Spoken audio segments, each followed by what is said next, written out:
When a real estate purchase agreement or contract is executed, and the terms are accepted by both parties, it is a complete and binding document. Should it become necessary to change any aspect of the previously agreed to terms, an amendment is prepared. It is a document that makes a change to the ratified contract. Real estate agents need to be sure not to confuse this with an addendum.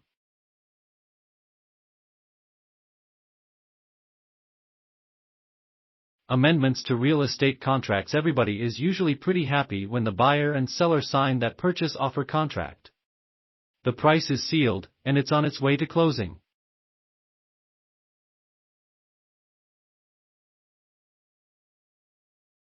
The agent is thinking about the commission. The buyers are visualizing their furniture in the home. The seller is counting their money. But, it's not a done deal until that closing is completed and it's funded. Example: a buyer and seller agree on the purchase of a piece of property, and the contract is signed by all parties. Later, the closing date needs to be moved out to allow for a delayed survey. It would require that the closing date in the original agreement be amended. Along the way to closing, there can be bumps in the road.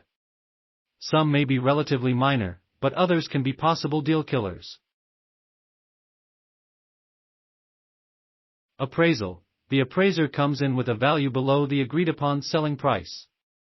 It can be a big one. It can be a small amount, easily agreed for the seller to drop the price or for the buyer to up their down payment to get the loan amount in line. If it's a significant amount, then another negotiation takes place. If it's resolved, the amendment must be executed and signed that adjusts the terms of the contract accordingly.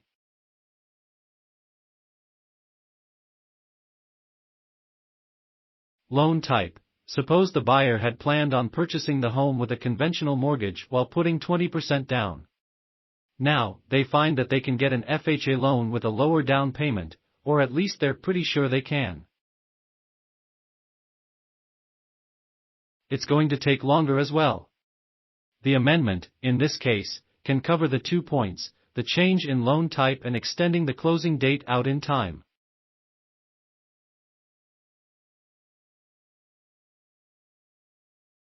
Getting that hot tub: the portable hot tub wasn't included in the sale.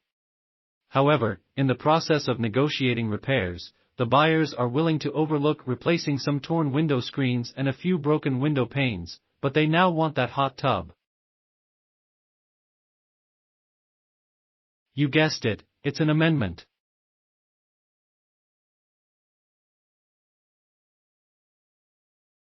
Mortgage is not approved as is. Suppose the buyer had expected to get the home with 10% down, but the lender checked all of the credit and income/expense numbers and decided that they couldn't qualify the buyer for that loan. The buyers need to come up with more for a down payment. They may have it or are able to get it, but it will take time. Another case for an amendment extending closing. Abandoned fence encroaches. This is a real one, as I had this happen to me as a buyer in a rural area, for example.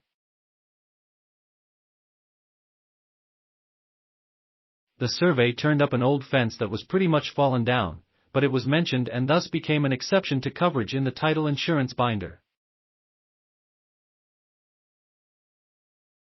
It wasn't a huge deal, as I could remove it later, and then it wouldn't show up when I sold at some point. However, I didn't want some claim to that sliver of land to show up later either.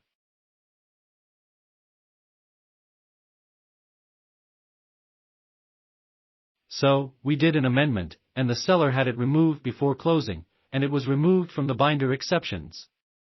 The point here is that it isn't a deal until it closes and funds. There can be a number of things that come up in the transaction process that requires changing the terms of the agreement between buyer and seller. Usually, it gets handled, but remember those amendments.